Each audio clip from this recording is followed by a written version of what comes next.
Yo, what's going on? You know, we onside kicking it, man. Thanks for joining us. We're just alerting a few other people that love tuning in, man. So we appreciate the patience. I'm gonna mute my mic, man. AJ, holler at him in the meantime, bro. What's up, all? Yeah, we haven't started yet, so I thought this would be a good time to interact and say what's going on. Anyone have any questions, any good weeks, any bad weeks, anything anyone wants to talk about before we go ahead and start? Because we're about to recap Week 12. A lot of good games, a lot of games on Thursdays. I'll be the first one to say it. I got crushed this week. Actually, I didn't get crushed technically, but some of my picks didn't go the way I wanted to. But hey, man, that's what's going to happen if you're trying to pick games all the time. So it ain't easy. But yeah, we about to go live. Hey, we did have one guy say, you're only right 20% of the time, man. So look, go to our credentials. Onside Kicking It. We got, obviously, at Onside Kicking It for Twitter, Instagram, TikTok, obviously YouTube. You can see our track record, man. It speaks for itself. Just saying. Yeah, I mean, it's easy to troll when you're messing up. I love the trolls. Yeah. I mean, I do. Just we'll recap it later. I picked the under in last night's game, and it actually went over in the first half. That's like, so it was just that post didn't age well. Damn near went over in the first quarter. That was one of the comments. Like, this post didn't age well. ... But hey, man, I live up to it. I own it. I'm the sickest fool. Sometimes I make sick calls in a good way. Sometimes sick calls in a bad way. But we out here trying. If you think we're only right 20% of the time, I think you should fade us. You'd be eating 80% of the time, according to that. No, man, because I go on streaks, and sometimes I get them good. There's a couple good games, couple upsets. I'm gonna wait about another minute or so for Ghost. I'm ready to go, man. You ready? Man. All right, let's go. Onside Kicking It. We got a Week 12 recap. We started off with some Thanksgiving games on Thursday, which was nice to have a full slate of games on a Thursday. I hope you have a good Thanksgiving. Man, my Thanksgiving was phenomenal. I went to my old work wife's house, man, Pam Bam. She got an Airbnb because she moved to Texas. And at this Airbnb, man, we just had food for days. Everything you can think of, man. Like real soul food, too. You know, the collard greens and the honey baked ham and a roast, a rib roast, and turkey, of course. And the mac and cheese was fire. They had all homemade everything from pecan pie to this caramel chocolate cake, of course, pumpkin pie. Man, I could go on and on about the side dishes. There was literally like 10 plus side dishes. It was just You got some leftovers over here or what? You know what? I just ate the rest of the leftovers, man. But we had it for 3 days. Man, it was crazy. It sounds bomb. Yeah, I mean, we something similar. You know, we did an Afghan style Thanksgiving, so we try to get in with the traditional Thanksgiving food mixed with some traditional Afghan food. Love it. I do love mac and cheese. Parker Cooper does know. Especially some homemade, some nice cheesy that makes that sound like that. You know you love it. You know you cooked it right when it's like glazed brown up top and like almost crunchy to get into that top layer. Oh my God. Yeah. You know what? Funniest combo, man, and we'll get into football after this. So my boy, Leon, another Steeler fan, Pam's son actually, real close man with this man. And he actually coaches out of state, college level. So his brother comes in, his little brother comes in, and he's like, "Yo, man, did you have the what are those little cabbage things called? They look like little mini cabbages. Brussels sprouts? Yeah." He's like, "Yo, did you try the Brussels sprouts?" And his brother's like, "You a fool?" And we're like, "Nah, man, did you try them yet? They're like bacon inside of them and crazy buttermilk, this, that. It was crazy." And he's like, "Man, you know that Brussels sprouts were on point. If that's like the one thing you're asking, did you try?" And I'm looking at him like, yo, it's either that or we're getting old. Because who brings up Brussels sprouts at a Thanksgiving? But it was the most fire Brussels sprouts I've ever had in my life. I would never eat those. Yeah, I'll be honest. I'm not a big fan of the Brussels sprouts. But I've had some good ones, though. I've had some people be like, whoa, those Brussels sprouts are amazing. So I've checked them out. And I know I see the hype, like some nice roasted Brussels sprouts, like you said, bacon wrapped. Bro, there's some ways you can do it. It was like milk, some crazy milk in it. I mean, bro, I'm not a chef, so I couldn't even tell you the ingredients, but it was just fire. Just fire. All right. Anyway, man, let's recap the Bills and Lions. That's what kicked this off. All right, so that was a really good, close, competitive game. We had the Bills. You got Josh Allen doing Josh Allen things, 24 for 42, 253 yards, 2 touchdowns, interception. Did it with his legs as well. 10 carries for 78 yards and 1 touchdown. So he's got that rushing floor. That's always safe to say. Devin Singletary, 14 for 72, no touchdowns. That's kind of where he's at. He's going to get his 10 to 15 touches, not too many yards. He's going to have touchdown upside, but again, with Josh Allen rushing so much, it's hard for him to get in the end zone. And then on the receivings, Isaiah McKenzie led the receivers with 6 receptions for 96 and a touchdown. He's going to be a big add on the waiver wire this week. A lot of people are hyping him up. They're hyped on him in the preseason. I do like them if you need upside just because they're always going to have touchdown opportunities. But between him, Gabe Davis, Dawson Knox, I can't really be sold on Isaiah McKenzie as that second person behind Diggs, who had himself a game, 8 for 77, 1 TD. So you want to start your Bills players. Obviously, if you need that flex or that WR3, that's not a bad option to be in there. On the Lions side, Jamal Williams being the guy, just overtaking DeAndre Swift, 18 carries for 66, another touchdown, leads the league in touchdowns. I mean, since Swift went down, he's never gotten that backfield back, really. I mean, he's been back for 5 games now. He has 1 game with double-digit touches. So Swift is kind of getting phased out. Like we said, Jamal Williams that back to own. Only real receiver on that team, Amon-Ra St. Brown, had himself a game, 9 catches on 10 targets for 122 and a TD. So it was a good game, competitive game. The Bills came back at the end to win it. What are your thoughts on the game?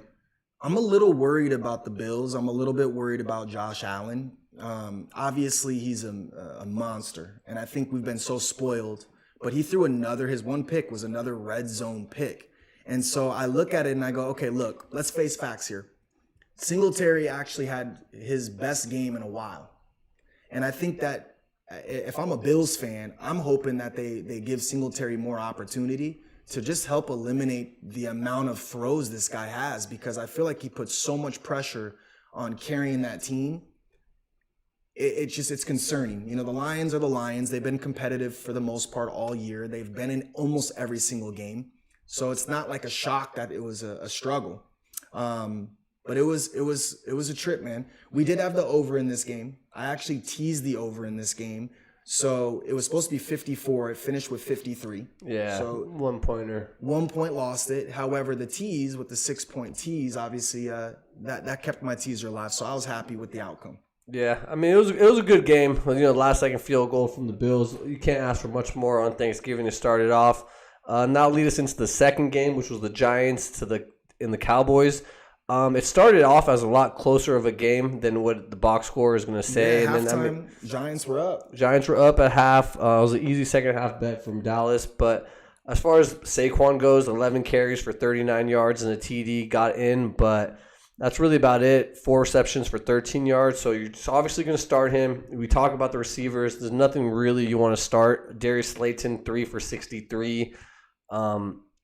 Is this the rookie Richie James? He got 5 for 41 in a touchdown. Don't really want to start any of those guys. And then from the Cowboys side, Zeke, 18 carries for 92 yards and a touchdown. Pollard, 18 carries for 60 yards and a touchdown. And light receiving from both of them. 1 catch for Zeke, 2 catches for Pollard. And CeeDee Lamb had 6 catches for 105. Dak had a little bit of a slow game, but he went off in the second half. What were your thoughts on the game? And so I'm kind of seeing this with Dak. It's like he has a pretty slow half, like where he throws a couple picks, no touchdowns type of a game. And then the second half, he threw a couple touchdowns and kind of cleaned up.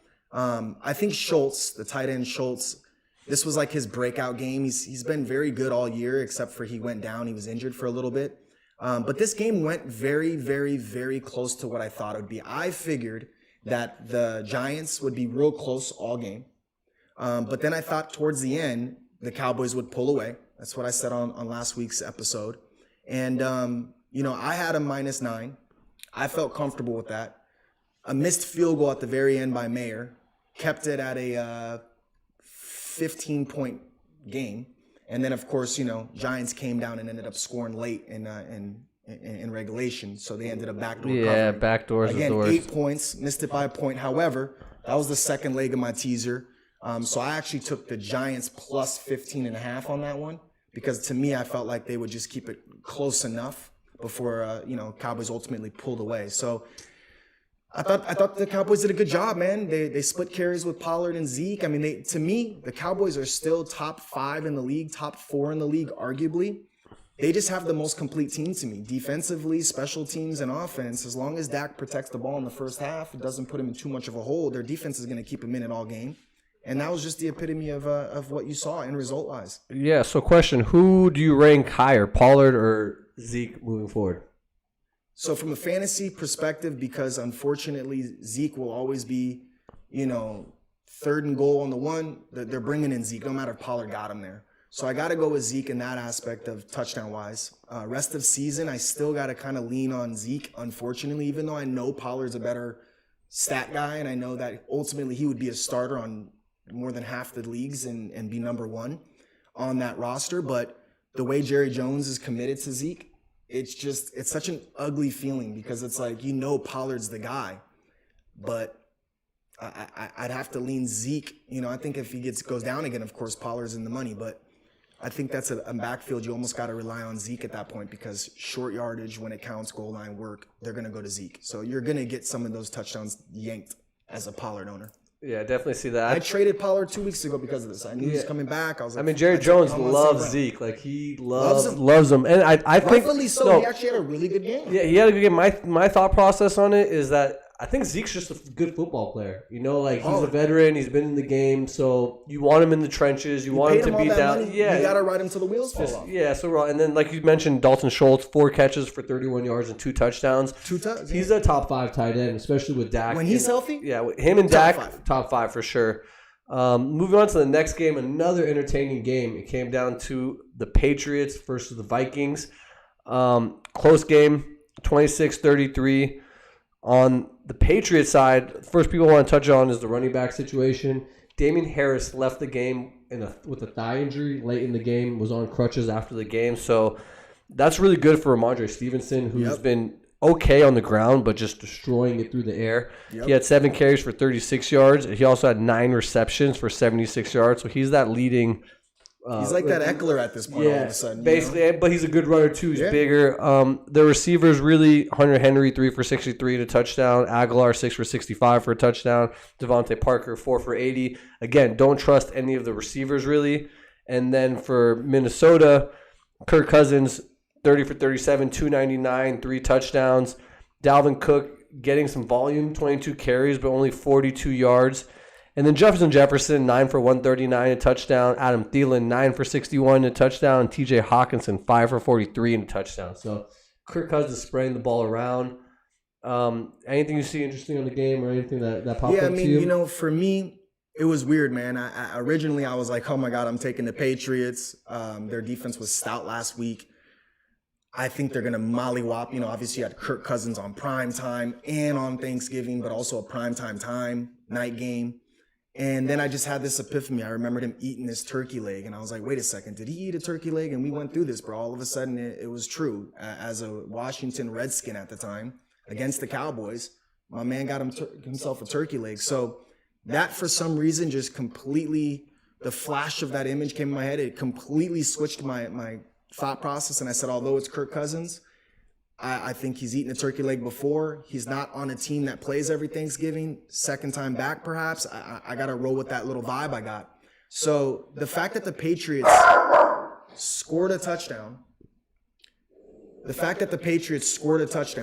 Let me deal with this man real quick. Come on, buddy. Yeah, no. It was a good game. We got a little animal difficulties in the background, but no, we're chilling. It's just part of the show. So... yeah, man. Long story short, the fact that the only touchdown from the Patriots, what's up, Gabe, man? Nice to see you, Gabe. Nice to see you, Sean. Man, shout out to Gabe, man. He's got a bunch of awards for his last writing he did. Man, if you could post in the chat a link so we can see some of those things, man, you sent me, man. That was beautiful, bro. My dude used to be an actor. Now he's a writer. He's sick with it, bro. His pops actually won a Super Bowl ring. Oh, wow. Crazy story. Playing or what? Playing, yeah. His pops won a Super Bowl ring. Was it for the Niners? Correct me if I'm wrong, man. I know it's a little delay before you get this, but correct me if I'm wrong later on in the show, man. If your dad won a ring for the Niners, or was it Kansas City, low-key, the Chiefs? Let me know. But yeah, man, so I just had this epiphany. I just felt it. So I rolled Chiefs. That's right. Nice, man. So I just had this vibe, bro. The Patriots really struggled to score. Their only touchdown was a kick return last game. I thought perhaps, just maybe, they would struggle with that Vikings D. And it was actually a lot more high scoring than I thought it would be. So I had the Patriots to score 10 in the second half. They scored a touchdown out the gates, got the ball back, scored another touchdown. They wiped it off the board. Man was out of bounds, and they ended up settling for a field goal and didn't score the rest of the game. So I pushed, but yeah, man, Push is long better story than short, an man, it was L. a good game. Shit. Pushing is better than the L. All right, so then we got to move on to Sunday. Again, another day, a lot of good close games. First game, we had the Bucs traveling to the Browns. So before we get into it, again, if Deshaun Watson is available in your league and you need a quarterback, go pick that guy up. He's a winner. He's a great fantasy player, good with his arm, good with his legs, high IQ. I've been saying it for weeks and weeks and weeks. Get him if he's available. He's going to be starting this week, so the Browns are going to be a lot better of a team. On the Bucs side, disappointing loss in overtime, which is something I kind of want to talk about. Why did they not go for the field goal and look to rush it in at the end of the game? Talking about the Bucs? The Browns. Because I don't know if you saw it. It was overtime. Bucs possessed the ball. They gave it back to the Browns, and then the Browns gave the ball back to the Bucs, and then the Bucs gave the ball back to the Browns. Right, it became And then down the to a Browns field drove goal. all the way down the field. Yeah, well, it was long gone before that. And then they drove all the way down, got into the red zone. Amari Cooper brought it to the 5.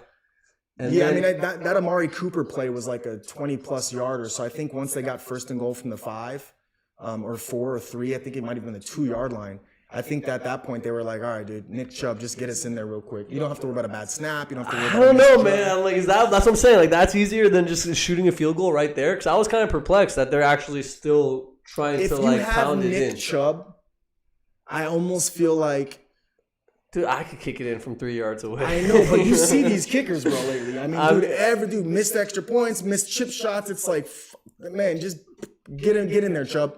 Let's end this. Yeah, I guess. I don't know. That was kind of... You know what I mean? I don't know, man. It was definitely odd.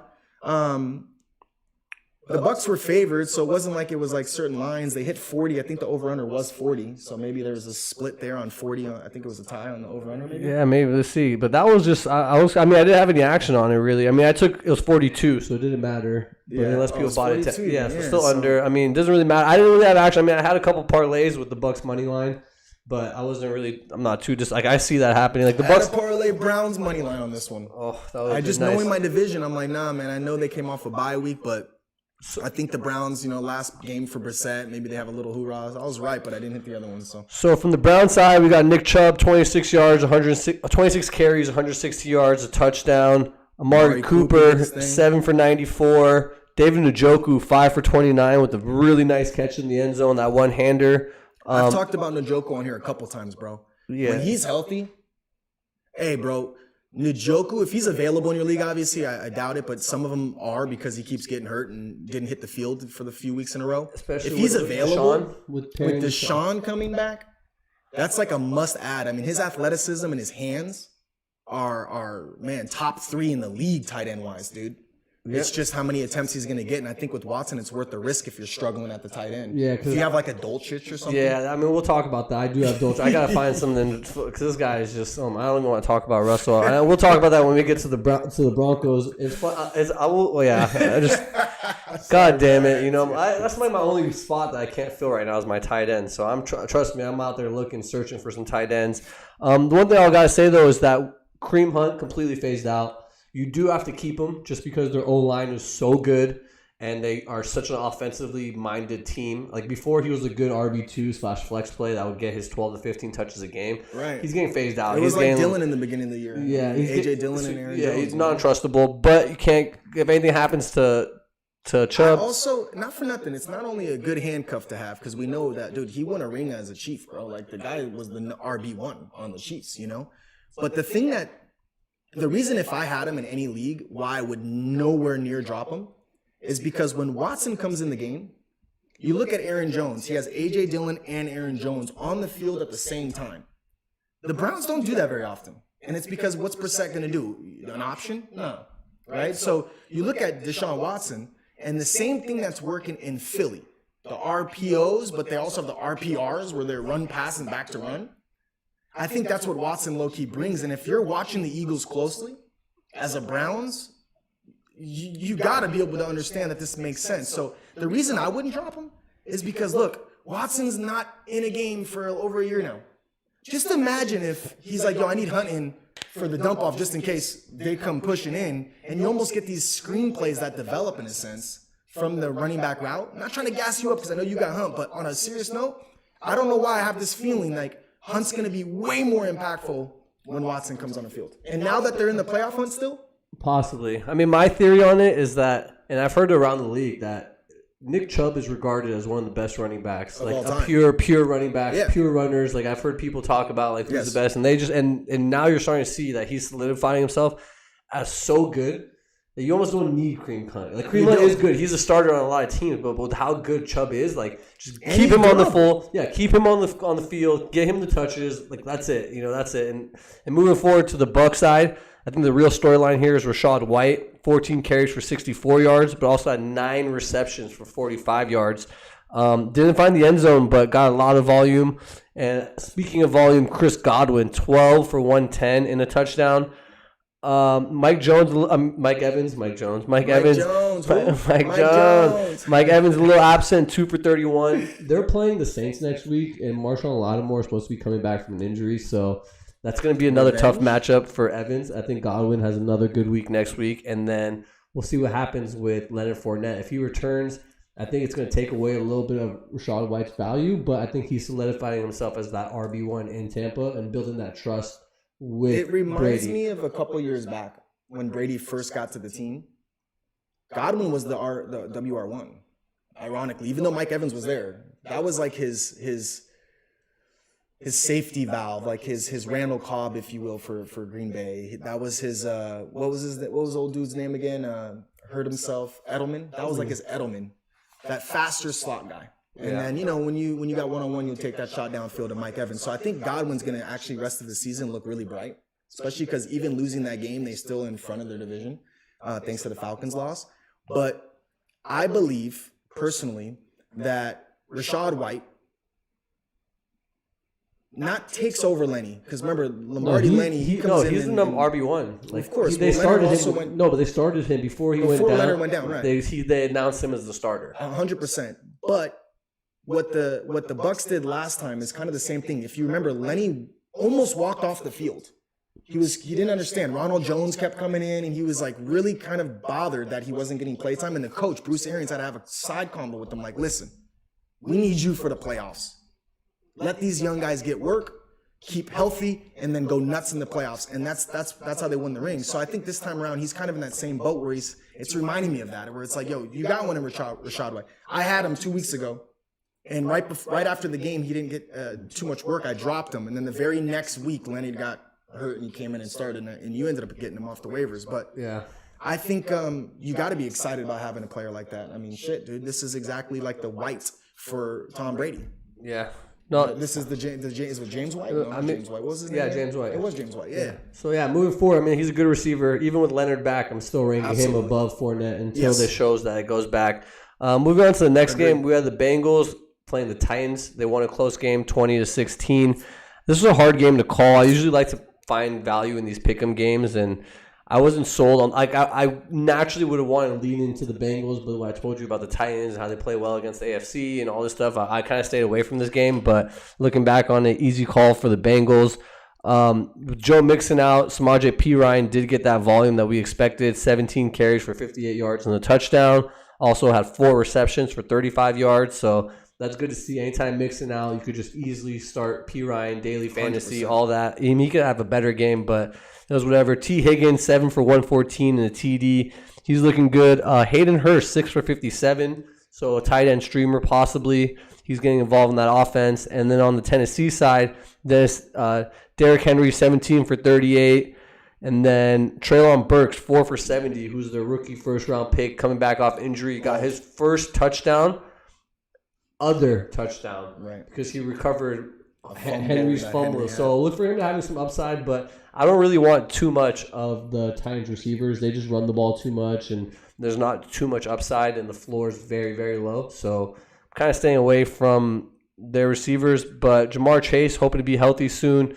T. Higgins, obviously, he's a He baller. almost suited up, man. Jamar almost suited up. So I think if he doesn't suit up next week, you're loving T. Higgins' life. But if he does suit up next week, there goes Hayden Hurst and there goes Higgins. They're going to lose at least a couple targets each. You know what I mean? Yeah. But still, matchup wise, you got to But flex the I'm at the point now where I think T. Higgins is actually really good. Like, the if you best- watch him, he's like, the he's best. he's so tall, he's so fast, he's got hands. He is legit the best WR2 in the NFL right now, besides Waddle, perhaps. Yeah, and I think Jamar Chase kind of opens things up Yeah. for him a little bit more. only helps. Yeah, everybody. So that's we'll see how that gets spread around. Going to the next game, we have the Texans versus the Dolphins.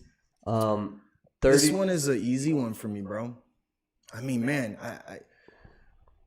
I don't know if it's just me, but I hear like the media, they don't give the Dolphins credit at all. It doesn't matter what happens. And it confuses me, bro, because I look at this squad all around. There's not one hole. Well, there's one now. Running back. Obviously, Jeff Wilson was cramping. But Was that cramps? it was cramps. It was Yeah, just he's cramps? back. Mm-hmm. Okay. Yeah, he was back in the game. He With went to the Mozart locker was room, out. got an IV. He's back. Mostert's probably coming back. I'm telling you, there's not one hole on this roster. Okay, that's fair. Yeah, there's not. I mean, look at the receiving core. I mean, look at the Gesicki's like their worst offensive weapon, and he's not the worst. Stat wise, he's a great blocker. He's a great guy, but you look at their defense; they're only getting stronger. But dude, they manhandled the Texans 30-0 at the half. How could you say anything bad about that? That's exactly what you're supposed to do. I mean, even the Eagles struggled to get a victory. No, they do great. They just didn't perform from a fantasy perspective. Sure. Just because they took the starters out of the games. Like when you're throttling somebody that bad, you expect to score more fantasy points. So that was just a little bit of a bummer if you're riding these guys for fantasy perspectives. 22 for 36, 299 and 1 TD. Mind you, he had 275 in the first half. That's what I'm saying. Like 275 in the fifth, 16 points in the beginning, and then kind of ended with 16. So Right. Waddle 5 for 85, Hill 6 for 85. Got the volume, got the targets, but obviously when you have those guys, you're looking for that upside, not really the floor. And then on the Texans The side, defense did good, scored a touchdown. So Yeah. from a fantasy perspective, perhaps the defense. and the only person I really want to talk about on the Texans, or there's two, is Brandon Cooks, 5 for 59. Again, like if you need to start him, but I don't want any piece of that. And then this translates to Dameon Pierce, 5 carries for 8 yards. I've been talking about this. I mean, we talked about this. I don't want to say I called it, but when he was at the high of his highs, when he's balling, high. running through defenses, they're being competitive in games, everyone's like, oh man, he could be an RB1. Like he looks good. And I said, no, he's an RB2 just based on matchup and touchdown upside. And no way. since then, he's just been falling off every game script, Honestly- game script. So he's a good player, but Honestly, it reminded me of James Robinson as a Jaguar at the time. It was like James Robinson had like 20 pointers, like 2-3 in a row. And it was just like, but he's on the Jags. And now, ironically, you fast forward time, the Jags, I'd rather have a running back on the Jags nowadays than on the Texans for that reason. They're getting throttled 30-0. How many times do you want to hand off to Pierce? yeah, exactly. You want to kill the clock just to get the fuck off the field? You know what I mean? Yeah, basically. So But you called that. You said sell high on him for sure, yeah, so which I agree for sure. So the next game we had the Bears and the Jets. Justin Fields not playing for the Bears. Big hit for anybody that's picked up the top quarterback over the last couple weeks. Pause. What did we talk about last week on the show? Easy Does It was on here as well. What did he say? I said the Bears are running Fields to the ground. Yeah. Almost 400 yards rushing. And that's exactly why he got hurt. Now, I didn't know he wasn't going to play this week. But how's this happen? In warm-ups, their backup gets injured. Oh yeah. So now everyone's picking the Jets in the pool. Everyone's picking, dude, it was a disaster. And then all of a sudden he comes out the next round. You know what I mean? I can't remember the dude's name right now for some reason. What's the backup quarterback For the for Jets or for the the Bears? Trevor Siemian? Simeon. Yeah, Simeon got hurt in warm-ups. Yeah. He was So, able to play though. I mean, Montgomery 14 for 79, which is good without Herbert, but Herbert's looking to come back soon. Khalil Herbert, which is going to take away obviously some of those carries from the receiving end. I mean, Claypool 2 for 51, Montgomery 3 for 34, a little bit more volume, and then Cole Kmet 3 for 27. Byron Pringle got the 1 touchdown, 2 for 12, and then for anyone, yeah, I mean, not really too pretty on the Bears side, especially without Justin Fields. On the Jets side, we actually had Mike White coming in to play quarterback over Garrett Wilson, who balled out. Oh my gosh. He balled out 22 for 28, 315, and 3 touchdowns. So he played well. Injury to Michael Carter and James Robinson, healthy scratch. So what happens? Zonovan White becomes the new RB in town. 14 carries for 69 yards. Ty Johnson, who's been there for a while, 5 carries for 62 yards. He's more of that scat back looking to catch passes. So when we get into the waiver wires and we talk about it, Zonovan White is going to be someone high up there, especially if Michael Carter misses time. You think they bring James Robinson back now, though?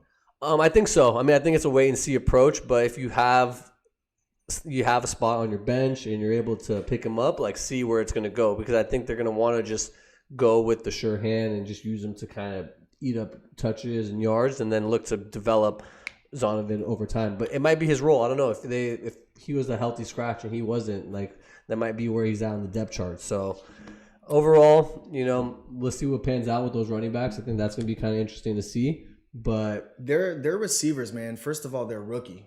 Bring up Garrett Wilson. Garrett Wilson is that guy. Key, man. He brought up a really good point. Media came at him and said, how do you feel? And it's like, look, man, I think everyone was kind of happy I spoke up. And this is regarding the quarterback play. And at the time when they announced that he wasn't starting anymore, Wilson. Yeah. That he wasn't starting anymore. I was like, that's crazy, man. You go 5-0, but only lose twice to the Patriots, and they're just dropped like that. Then I started looking deeper into stats and shit. And Easy Does It was on here. And he was like, that's it. He lost the locker room, in my opinion, at least. And I was like, I didn't hear it. Apparently, it's like, did you let the defense down? He's like, no. Well, sure enough, yeah, you did. The swag that White had when he came in, I don't know if you saw, he like winked at one point. Like he was just swagged out. But this isn't the first time he's done this. Last year, he came in for one game. He started one game. And he threw 35 for 42. Something crazy, like over 75% completion percentage. Dude, the guy can play.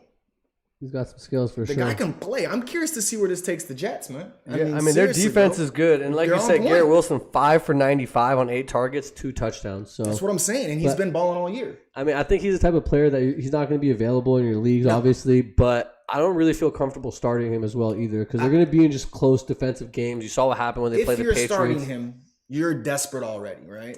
So I mean, he's got a high upside though. He does. He's really high upside. But who's the other receiver? There was another receiver. Elijah Moore. Elijah Moore had himself a tug. He got a touchdown, yeah. Mm-hmm. So, but he was not as much volume. He was where is he at? 2 for 64 and a touchdown. Right. So some big plays. Going to the next game, Falcons versus the Commanders, 13-19. The Commanders win. There's not really too much to talk about. I mean, we talk about it week in and week out, how hard it is to pick these running backs from the Falcons. Algier, 11 for 54. Patterson, 11 for 52. Caleb Huntley kind of getting pushed out of the mix, 1 carry for 12 yards. Receivers, again, with Pitts out. Drake London not really doing too much. Not really anybody that I want to be talking about or starting on that Falcons team. Obviously, Tyler Algier, I think, moving forward, he might have some flex appeal because I think they want to give him the starting job over Cordell Patterson, kind of why they put him on kick returns. They're like, you kick the returns and we'll let this guy run. And he's actually a good runner. He's like kind of a tank. He's like big. He knows how to get those extra 1-2 yards. He knows how to get through that hole. He's not an easy guy to take down. So I think they're in this position where they really want to see what they're working with Algier, if he's even worth, keeping for future. What trips me out is how the Falcons are even in playoff contention at this point. It's the most.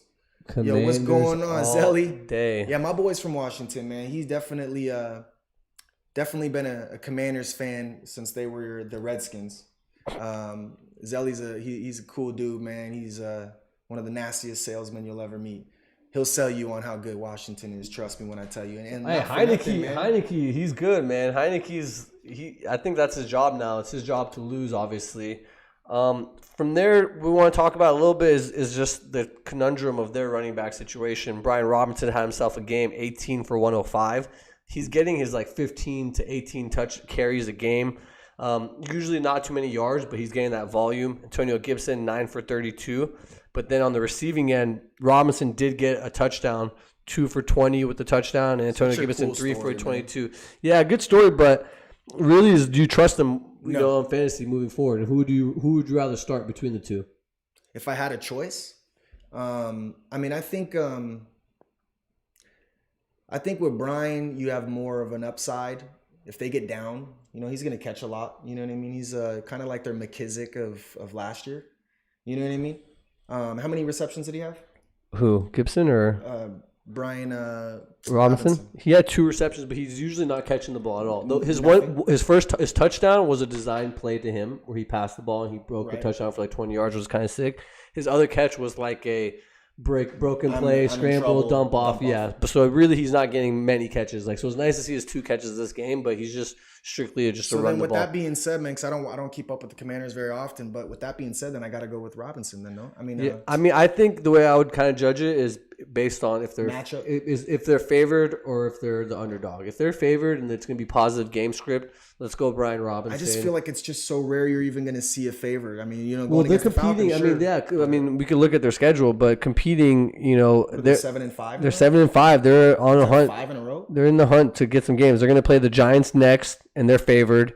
And then they're going to play the Giants again, actually, 2 times in a row. That's kind of weird. And then they're going to play the 49ers. 2 times in a row. Yeah, 2 division games. Once on the road and then once at home. And then they got 49ers on the road, Browns at home, and Cowboys at home.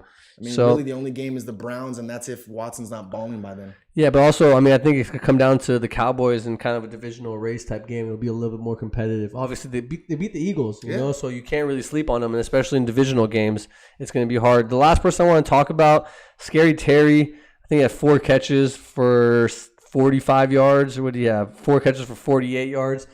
How many targets did he have? Because he had a couple red zone targets. He had 6 targets. I think you have to continue to roll with him just because the connection he has with Heineke. But the last 2 games in particular, he starts out hot and then just goes missing. So he's kind of like a I would say like a whacker version of DeAndre Hopkins, where he doesn't really need a quarterback. Throw the ball to him. It doesn't matter who's guarding him. Like, he's out there. But I would like to see a little bit more. But again, from the beginning of the year, we've talked about their low-hanging upside. So these are one of those teams that don't score that many points. So how many touchdowns can this guy really get? And watch, he's going to have like 2 touchdowns next game. Right. Guaranteed. I mean, dude, obviously he's got a no cap on his ceiling. But I think everyone on the Commanders is kind of in the same boat. It's like you're never going to feel extra confident. We're so late in the season. There's only a few more teams that need bye weeks. So really, that's, you know, it's like McLaren's the only one that you're starting in your flex, if anything, week in and week out, regardless of matchup. Yeah, I mean, he's usually in my I want flex WR2 status. I mean, I think if, no disrespect to anyone that needs to play them as their WR2. I think if that's your WR2, you got to have Christian McCaffrey. You got to have a crazy running back. Well, the reason why I say is because he was like projected as a low end WR1 actually. Like, once he was getting 13, that volume 15, from Heineke, 16, 17, sure. Yeah, when he was getting that volume from Heineke and he just locked it on him, then he had the WR1 upside. But again, I think just with their team, you got to put him down to a WR2 or even WR3, to be honest. Moving on, we had the Broncos, my newest disappointment in the league for sure. Like, I am a Russell fan. I don't care how cringy he is. And this game made me, like, I just sat there and watched the game and I was just like, how do I bet on the Broncos? Like, that's what I kept thinking to myself. You got something special going for yourself, because I have not ran into anyone who considers himself a Russell fan still. Just saying. I mean, do you know someone that's a Russell fan still? I'm about to fall off. Like, I don't mind his cringe activities. I don't mind any of that stuff. Like, I actually kind of like it that he's unlimited, Mr. Unlimited. I don't mind it. Like, I like that he's owning up to his cringe. I like his high knees. I like the fact that he's like, I mean, dude, look, the high knees on the plane. I loved it. You know, coming out winning in London against Jacksonville, like, in the high knees. Okay, I get it. You know, I'm rolling with you, but just come on, man. Like, their offense is so bad. Look, if you look at the Broncos, there was a stat. Like, if they had scored 17 points, they would have won like 5 more games than they have right now. It was something crazy. You look, they've scored 16 like 4 or 5 times. To me, this was the easiest underscore I've ever seen in my life. Should have made it my lock of the week. I did have it in a teaser.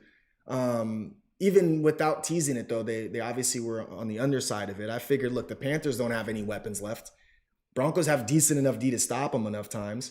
You know, I had the Panthers in my confidence pool to win the game. And you and I spoke about it last week, and I was like, look, I still think they could get the W. Not counting them out, but I would not be surprised if the Panthers won. And this was the epitome of it. The Panthers have showed so much fight. It's like everyone on that team is collectively like, we're counted out every week. We got rid of CMC. We got rid of our defensive players. Like, we're just the Panthers now. Almost like an expansion team again. They got a quarterback carousel. Sam Darnold starting this game, which I think was good for the team. I think so too. Deontay Foreman, 24 carries for 113 yards. Chuba Hubbard also had 17 carries for 65 yards. So Foreman's kind of solidified himself as the back to own over there. And then DJ Moore, 4 receptions for 103 and a touchdown.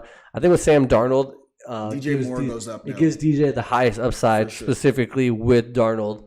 And then from the Broncos side, miserable Wilson. I don't even want to talk about Latavius Murray, 13 carries for 92. We projected him to get the volume. I projected him to get the volume. One thing I'm going to say is that Mike Boone's coming back off IR, so he might not be getting as much volume moving forward.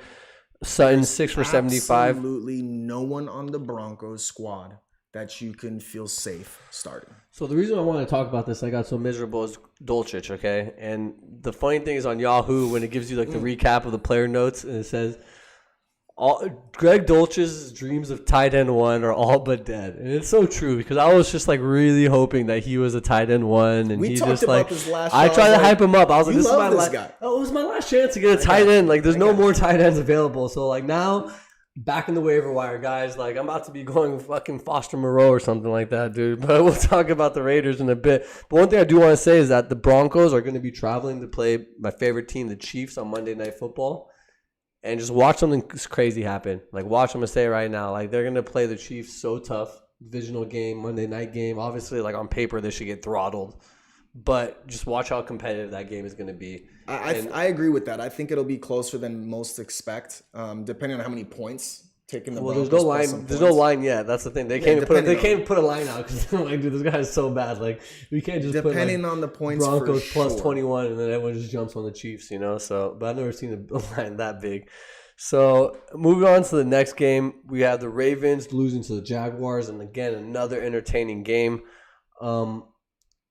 This was a pretty good game. It was a 2-point conversion to win the game by Lawrence at the end.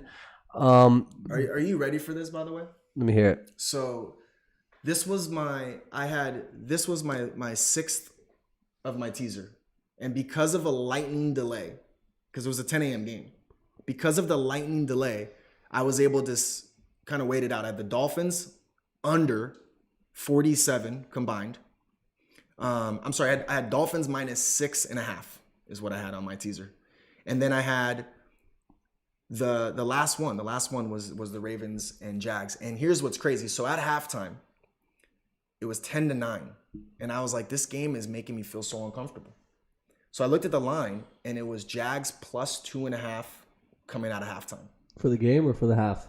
For the halftime. So after 10-9, so they're basically getting 3.5 points. Okay. I was like, oh my God, this is the most beneficial thing you can have. You can't lose both. Yep. So I took them, of course, and I took them small because I didn't want to give it all. To me, I was like, whatever. However much I risk on this teaser, I'll put that in for what I want. Just free roll hedge. Yeah, free roll hedge, basically. I didn't want to take too much of my hedge. So You just land in the window? bro, this game was nuts for me because of that. Yeah. So the Ravens end up scoring a touchdown late, and I'm like, dang, I didn't even want that. You know, as a Steeler fan, I wanted them to lose. I was hoping they just, drill the clock, kick a field goal, and I win both. But that touchdown killed me. Little do I know, Jaguars are going to come all the way back and end up scoring a touchdown. And at that point, I'm like, please go for 2. Please go for 2. Yeah, right. Because then I know I win no matter what, whether they miss it or make it. And sure enough, they made it. I'm happy as a Steeler fan. We're only 2 games back if we win tonight. Yeah, I mean, it was a good game. Again, Lamar, a little slow, 16 for 32 with the touchdown, 14 carries for 89 yards. His receivers were not helping him, by the way. Yeah, there's a lot of drops. Mark Andrews, everyone. He does have a weird thing about him. I noticed this about him. You know how you watch Jalen Hurts? Jalen Hurts, to me, makes the right read almost every time. Like, he slides it in, sees that the defender comes in, pulls it out, maybe steps back, throws it, if not, carries himself.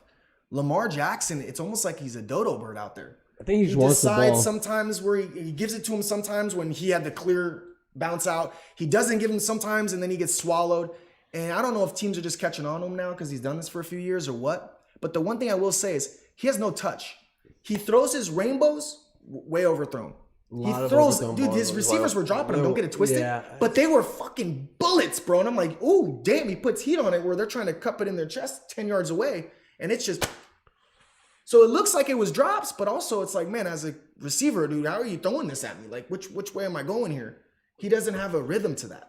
And I think that's his biggest problem. I think he needs to work on that. I mean, their whole offense is kind of in shambles. But as far as the running game goes, Gus Edwards, 16 carries for 52 yards and a touchdown. I think he's the back to own. He looks like he was kind of healthy coming back off his late too, which was sickening. Yeah. So, but he looks like he's coming back, and he's definitely the guy to own there. Oh yeah. As far as the receivers go, Josh Oliver had himself a game, 4 receptions for 76 yards and a TD.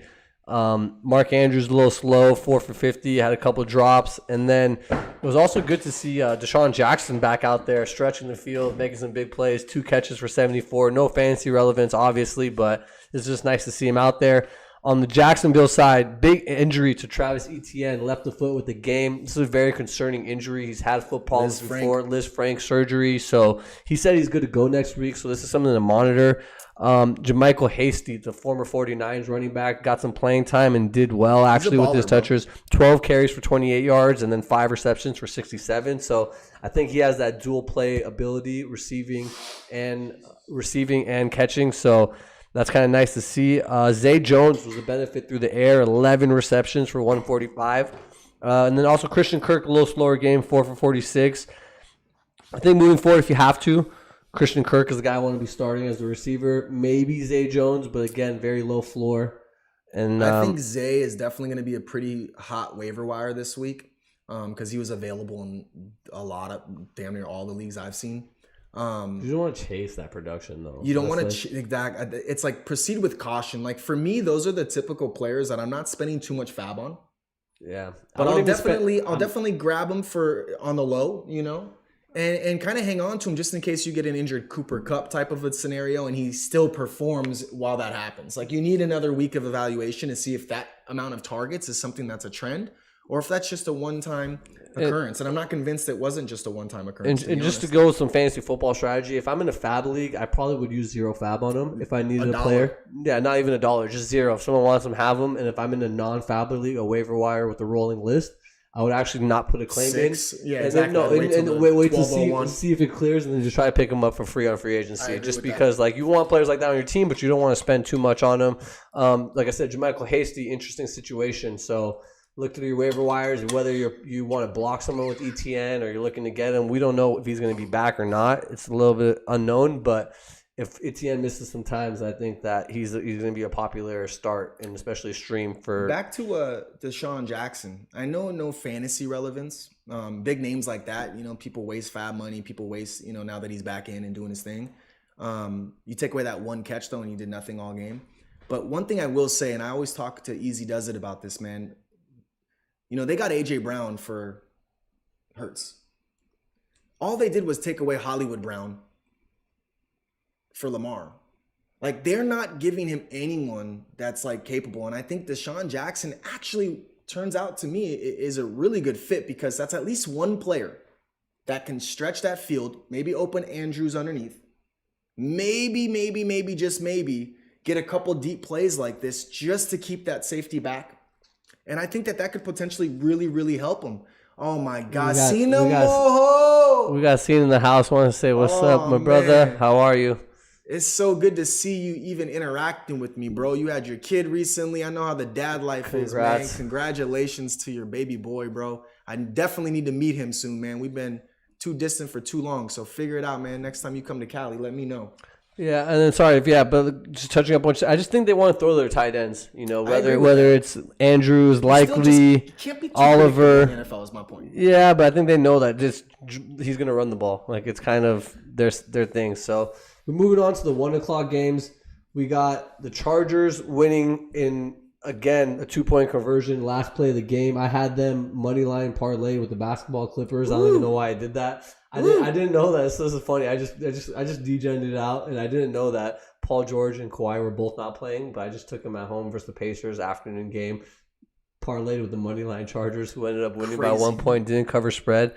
So you know it was a good game. A couple of things I want to touch up on. We'll go through the box score. Justin Herbert, 35 for 47, 274 yards and a TD. I was mentioning like he's getting healthier, and the healthier he is, the Keenan better Allen's he's going to finally play. getting healthier. Keenan Allen is definitely healthy. Dirt. 5 for 49 with a touchdown.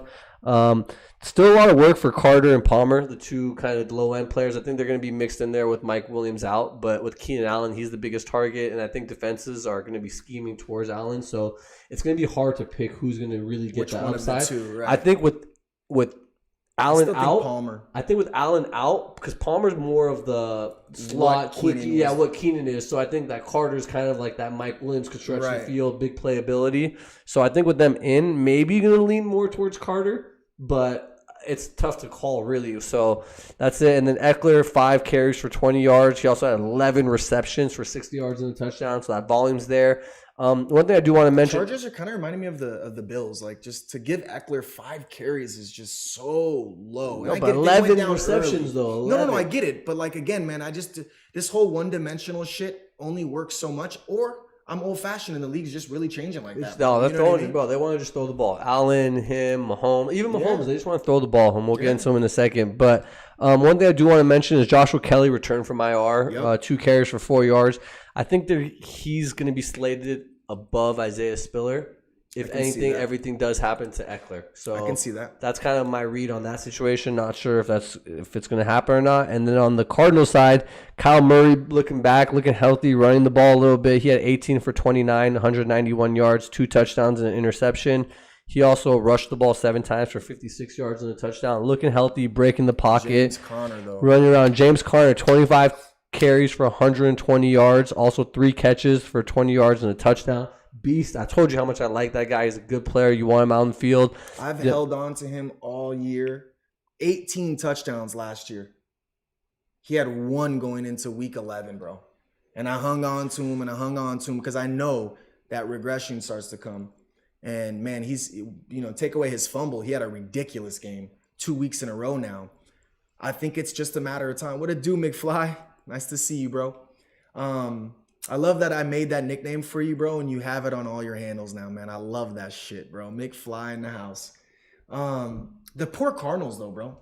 If you think about them, man, they just find a way to lose every single game, it seems like, bro. They have it at one point, it's in their midst, and then they lose at the end. It's just every game. Yeah, it's kind of weird. I mean, just really quickly before I talk about the Cardinals, D-Hop, 4 catches for 87 yards and a touchdown, and Hollywood Brown, 6 for 46. No, I think they complement each other. I think it's actually high upside for Marquise Brown. I do too. They're going to give Hopkins. Yeah, a lot of coverage. This game was kind of weird because I thought the Chargers should have blown him out on paper, and I thought they should have been a lot bigger of a favorite. So to only see him as a 2.5 point favorite, they kind of knew, I guess, that Arizona's maybe they're getting healthier or there's something's a little bit better because they look like a better team this game because I think the Chargers are a really good team and to only lose by 1 point is... See, because Brown came back, I didn't see it the same as you. I thought they're getting healthier also. I actually looked at it different. So I teased, this is the teaser I still have active right now. I actually took 9 points and took the Cardinals. I wasn't surprised if they won this game at all. I really wouldn't have been surprised, only because they were officially the ones at home. The Chargers, they've been in such close games at 5-5. They've just been in such close games, and they're kind of in the same boat where they just don't get it done. This time, obviously, they did, man. A page right out the Jags book in this game, Yeah, and then another entertaining game next. We had J-Bo's Raiders pulling off an overtime walk-off victory against the Seahawks. A couple big numbers, I think. I got to start off with the biggest number of the day is Josh Jacobs. 33 carries, 229 yards, 2 touchdowns, 6 receptions for 74 yards. College stat line, man. Yeah, over 300 total yards. That's and 2 touchdowns. That was ridiculous. He's a baller. He's a beast. Devontae Adams, 7 for 74. Mac Hollins, 4 for 46, getting the touchdown. On the Seahawks side, Kenneth Walker. Real quick, while we're on the Raiders, real quick, dog. What did I say last week? What did you say? When Devontae scored that touchdown in OT, the week after, this guy with mascara was crying and the news break. Oh, yeah. I was like, this just might be that one thing that fires them up. Maybe a little too late, but this might be that one way that fires them up to get them on some type of winning streak. Again, I'm not saying they're going to make the playoffs and nothing crazy, but hey. I'm already talking about the fake crying. The NFL, the way this year's been going, with teams just beating up on each other, and the 5-5 and 6-4 teams are technically in playoffs if it started now, I would not be surprised if the Raiders go on a winning streak. And what they do, another OT, another willpower win with instead of Devontae this time with Jacobs, man. Yeah. It's something to look at. Their schedule's not too crazy. I mean, they string along a couple games, and man, No, I mean it's good for them. Like you said, the next couple games they're going to play the Chargers at home. They're going to travel to the Rams. They're going to play the Patriots at home. he wants them to pay Jacobs. Yeah, this is his last. He's a free agent next year, right? I'm not sure, to be honest. I don't think they gave him his extension, Loki. I think They have a pretty tough lineup, and the only easy game they have is the Rams. They're playing the Chargers at home, the Patriots at home. They got the Steelers on the road, and then they got the Niners at home and the Chiefs at home. So they have a lot of home games. You know, That's so what I four of was the looking last, at. I was four of looking at the, a lot of the home games. a lot of home games for them. So that's The Pats don't really necessarily scare me. I think they can beat the Pats with this energy they got at home. I think the Chargers playing them at home, I think, that anything can happen in that game, obviously. I mean, divisional game, And yeah. if they win that game and they win, if they go on a little 4-game win streak, all of a sudden people are talking about how they can technically, mathematically make it no problem with just because they're playing division games, obviously. Yeah, and then on the Seahawks side, Kenneth Walker, 14 carries for 26 yards, but 2 touchdowns. That's nice to see. Metcalf, 11 catches for 90 yards. Lockett, 3 catches for 68, 1 TD. Again, you're rolling your receivers out there. Like I said, I was not high on them in the beginning of the year, but they've proven to have a really good floor, have a little bit of upside. Geno Smith is showing that he's a good quarterback, 27 for 37, 328, and 2 This was TDs. the first game that I actually caught some of his finesse passes, bro. It's nice, huh? It's pretty shocking. I mean, he's breadbasking it like bro, his touch passes are almost like they're sexy, bro. No, there were some stats Perfect spiral, just- like I forgot what it's called, like the perfect window throw or something. Like it's like the perfect spot for that's why I only was your watching receiver for it, to 'cause catch you it. said More, this. yeah, it's like he's You got said the that highest. 2-3 weeks ago, and I was like, "What? He's number 1 in this category?" And I peeped that part of his game. He's You throwing think perfect of him balls. as like a quick little scrambler, maybe shifty. You don't think of him as like a 3-step drop pat. In Windows, bro, just like, how did he fit that in there? Ooh, that was ballsy. You know what I mean? Dude's nice, man. Yeah, Good for him. But yeah, we'll see. I mean, you're gonna roll Walker out there. You're gonna roll the receivers out there. Beast. Moving on to the next game, it was a little bit more of a boring, slow game. It was the Rams going to the Chiefs. I think the Chiefs kind of played down to their competition, winning 26-10. It was a good game for Isaiah Pacheco. He had 22 carries for 69 yards in the TD. He also had 1 reception for 17 yards. Kelsey not balled, but 4 for 57 in the TD. Nice to see. That was in the first quarter. It's Yeah, weird. and he spread the ball out through the rest of the receivers. 4 catches for MVS, 3 catches for Juju, 5 catches for Sky Moore, 2 catches for Watson, 3 catches for McKinnon. So the ball was kind of being shared on the thing side, and they stalled in the red zone a bunch. That's what I was 4 going to field say. goals. But also, he threw a pick in there. What was Mahomes' line? Mahomes was 27 for 42, 320 yards, 1 TD, 1 interception, but he also had 4 carries for 36 yards. So that's what fucked me up. He had 42 attempts in a game that was closer than it should have been. But even then, struggling to get in the end zone. Like, they weren't like, Mahomes, bro. He's trying to score touchdowns on every fucking drive. I was surprised that the Rams, with no one, even hung in. This is what I was talking to you about last week. I'm not sold on the Chiefs this year. I'm just really not sold on them. I think that they're well balanced and a great organization. And with Andy Reid and Mahomes, you can't go wrong. But I think that they're going to low-key struggle come postseason when they play a team like the Bills or the Miami Dolphins or the I mean, they're my favorite team, so I think their defense is playing better, and I just think it's a game that they play down to the competition. That's like us when we're talking about them playing, like we're playing the Eagles, playing the Jacksonville, or like losing to like the Commanders. I think it was just because even when they played the Bills, it was a competitive game. Like they were never blown out, so it's just one possession, one stop, one turnover. Changes the whole thing. And with Mahomes, let's face it, if you're one possession game, man, he's playing like he's playing like an MVP quarterback right now. Like, he's the front runner for MVP. Number 1. So, and he's leading in all like completions, yards, touchdowns, all these categories. From the Rams side, not too much. They put Allen Robinson on IR, and they cut Darrell Henderson. So I think the back to own is like Kyron Williams, the rookie. He kind of led the backfield, 11 for 35. Yeah, it's weird. I mean, they started Cam, and Cam's kind of like the first down couple. I can't even. I have Cam on my bench because Connor's gone on a bye week this week, and next week I got Aaron Jones on a bye week. So I mean, I got Dillon, AJ Dillon, and Aaron Jones. I might have to roll out this week because how do you trust Cam? No, you How can't. do you- I think how do moving you forward, trust that O line is so bad. I think So Matt bad. Stafford, and then just like this rookie There's being good. nobody startable. Yeah, there's no one really startable Not, at all. not right now, at least. Not week 13. Yeah, well, Maybe after next week we see some, but we'll see if Stafford comes back and gives. But they might just shut everybody down and then just start to rebuild to next year. So going on to the next game, we had the Saints throwing up a goose egg against the 49ers. This was nice for my fantasy team because I started the 49ers defense. Don't even want to talk about any of the Saints players. Alvin Kamara, we'll just go ahead and mention him. 7 carries for 13 yards. He had 6 receptions for 37 yards. So that nice little floor. I know you're happy you traded him for Aaron Jones. hey, Just man, kinda shout just out to stealing. Bugsy. I'm so sorry because, listen, I didn't want Goddard to go down. That was part of the package deal. You know, obviously, Kamara and Goddard I gave up, which was risky giving up my tight end. Yeah. But I had Freiermuth, and I felt like with Pickens, you know, whatever. We'll see. Well, you but Goddard goes you down. got A.J. Brown and A.J. I got A.J. Aaron Brown Jones. and Aaron Jones. So to me, it was like I was losing Goddard, my combo with Hurts. But then I got A.J. Brown, so my combo got better. Yeah. And then, of course, running back wise, I was like, look, Aaron Jones and Kamara, that's on any given day, if they outscore each other, I wouldn't be too shocked. Yeah. But this week was the week where I finally was like, oh man, thank God. If I Well, don't make that trade, I'm in trouble right now. Even without, with just the fact that Goddard going down, you win the Goddard trade. got You down. you can't control that, but No. given that that's what happened, then obviously, But I mean, even with Goddard playing at this point in time, before that, it was pretty even. You know, Aaron Jones, Kamara had a 3-touchdown game, but then what did A.J. Brown do? Threw 3 touchdowns against the Steelers. So even with them both being in, I felt like I had the edge. But now seeing Kamara just kind of struggle with 2 fumbles in the same game. we talked about this. Just Andy Dalton, again, how many scoring opportunities they're going to have. Chris Olave, 5 receptions for 62 yards, which is nice to see. Again, like I talked about him, he's a good receiver. He's a good football player. I think he'll be in the league for a long time. So sorry, real quick. This was part of my fade, a teaser again, because of the same scenario. It's been the easiest guy to call. Andy Dalton in a second half game against the Niners, kind of like America's. To me, again, it was like a prime time type of feel for this guy. He there's only cannot 3 play games when he going has on. more guy. He can't do it.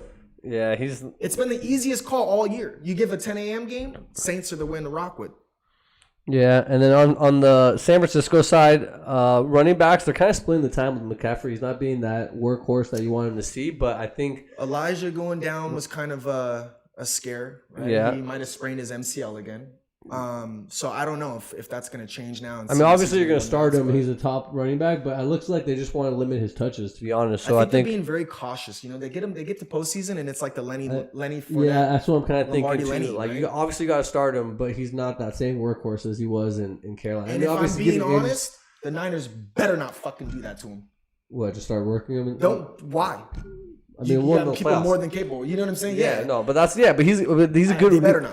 I mean, dude, he's got Kyle Juszczyk, like the best fullback in the game. They got a lot of pieces. They could fill him in.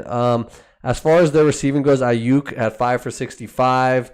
Debo 3 for 43. Juwan Jennings had a nice game, 6 for 49. I think obviously Ayuk and Samuel are the 2 guys. I've talked about the connection with Ayuk and Garoppolo. I think Garoppolo just locks in on Ayuk. So that's kind of obviously Debo's the guy you want to be starting with his receptions and his It kind of carries and reminds me everything. of like the Metcalf and Lockett, right? It's like with Ayuk, either Debo and Ayuk, you know, at any given time, it wouldn't surprise you who outscores who in fantasy.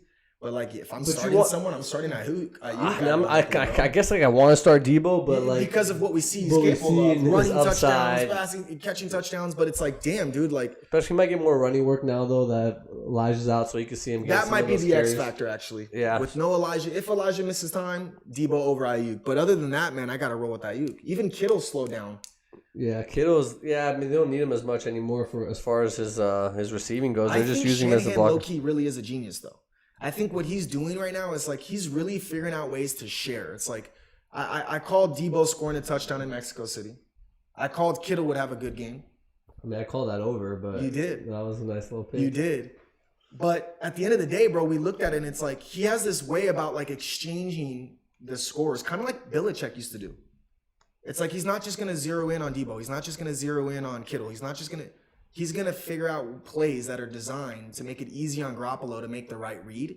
And I think that this is a perfect package. And Look, I don't think Garoppolo's the guy to get them to the Super Bowl and win it, but I'm starting to think more and more they don't need nothing but a Trent Dilfer on the Ravens back in the day type of guy at this point, because their team is just solid and Garoppolo's just, stringing it along.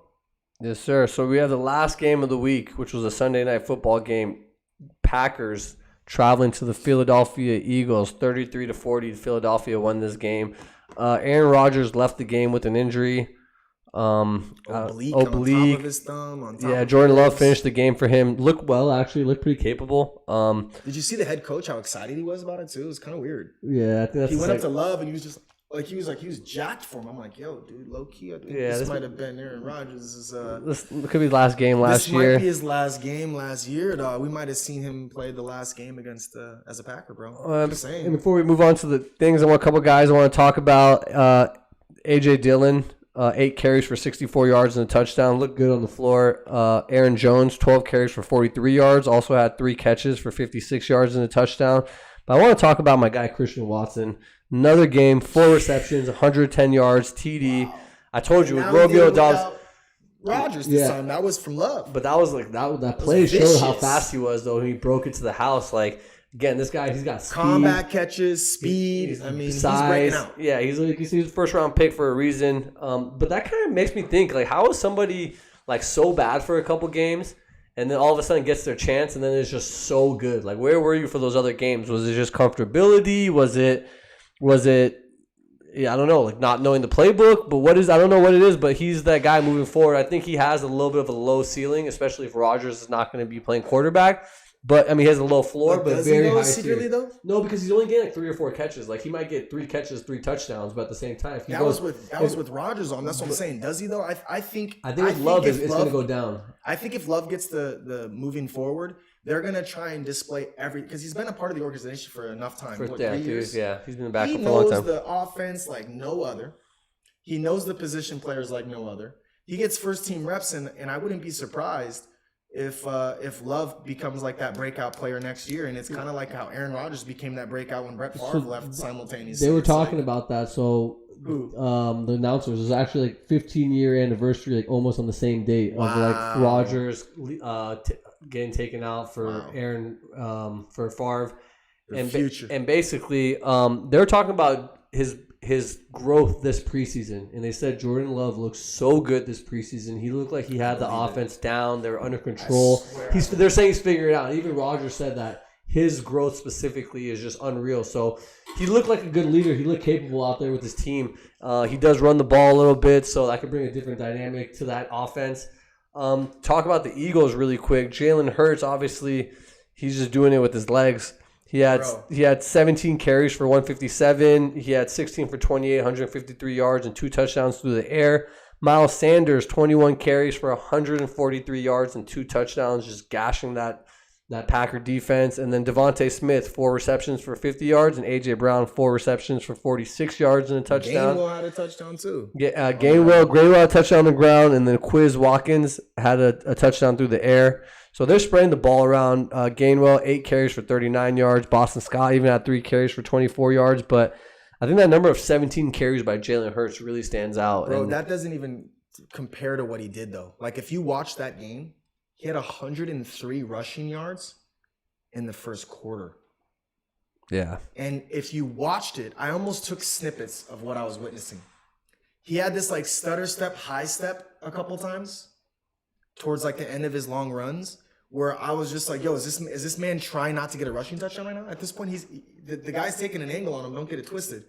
But he did this slow step and kind of got bumped out of bounds. And had he just chugged it as hard as he can and made contact with him at the 4-yard line, he's falling in the end zone. No, I think he knows. I've seen him do some beast runs like that. Right, bro. It was I need to preserve myself. There's no need to go crazy. And I think that his IQ level, is the most not talked about thing right now. And I think when we grow to be older and this guy becomes legitimately one of the GOATs, you're going to realize what his IQ was. If you look, dog, he's the most poised person I've ever witnessed. He gets late hit.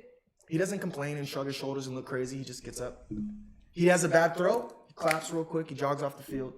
It's nothing can rattle this guy, and his IQ is insane, bro. He knows when to hold it and pull back. He knows when to actually throw it off his back foot. He knows when to scramble and try to give his player enough opportunity on one-on-one coverage. He knows what reads to make. It seems like every single time. And I told you, with Goddard gone, it's going to take him a couple games to adjust. This game actually showed me it don't matter. It don't matter.